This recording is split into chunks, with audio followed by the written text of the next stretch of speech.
All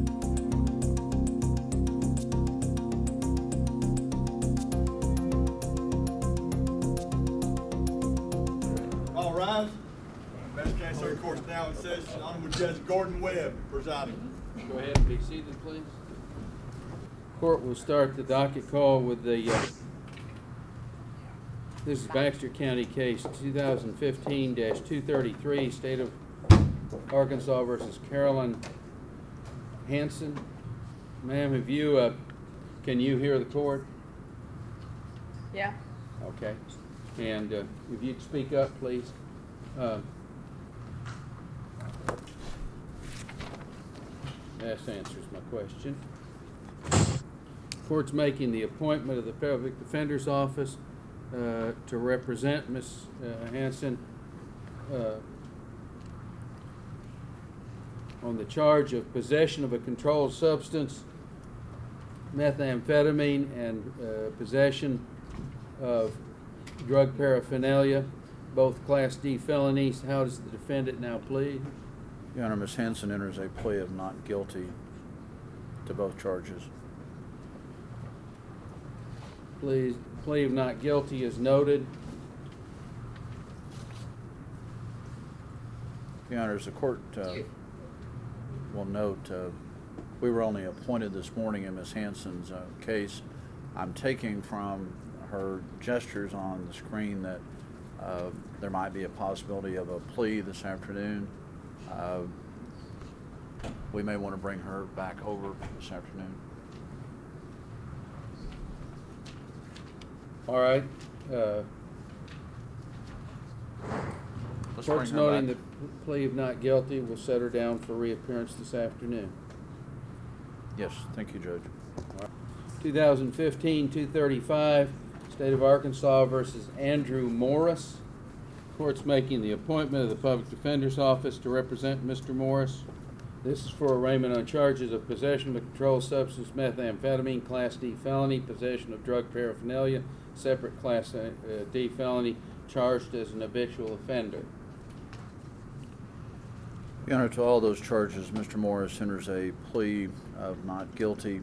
Mr. Morris is another individual that needs to be brought back over. If the court is willing to bring him over this afternoon, there will be a plea on him this afternoon, Judge. All right, I'm noting him down to reappear this afternoon.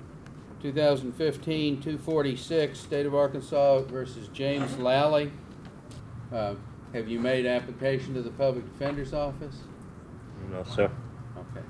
What, I'm going to inform you, if you don't already know, that you are entitled in court to have an attorney represent you. You exercise that right by going out and hiring the attorney of your choice. If you cannot afford to have an attorney, to hire an attorney, you still have the right to an attorney, and one will be appointed for you. The appointment of an attorney comes about as a result of you taking the step to fill out and apply to the Public Defender's Office for representation. I'm just informing you of your rights at this point. Do you have any plans to hire an attorney? No, I need a public defender. All right. Your Honor, Mr. Lally has another pending case in front of Judge Putnam in which the Public Defender's Office does represent him. We would ask this case to be transferred to Judge Putnam's docket and let Judge Putnam just handle both of these cases. The court have no objection to that. We have no objection, Your Honor. All right. Well, we need to go ahead with the arraignment today. The charges against you, Mr. Lally, are commercial burglary, a Class C felony, and theft of property, a Class D felony, and theft of property, a separate theft of property charge, a Class A misdemeanor. Those are the charges against you. On those charges, how do you now plead? And I'm going to enter a plea of not guilty on the assumption that our office will be appointed to represent Mr. Lally to all the charges the court has set out. Mr. Lally, the court is transferring, is noting your plea of not guilty on your behalf. You'll need to get hold of and fill out the application form for the Public Defender's Office. They have them there available at the jail. Make inquiry and get those filled out. I'm going to order that you'll I'm going to transfer to Division 3, that's Judge Putman's docket, to go with the other case that you have, and order you to reappear in front of Judge Putman on September 3rd. All right? You understand? Yes, sir. All right. You may be excused at this time.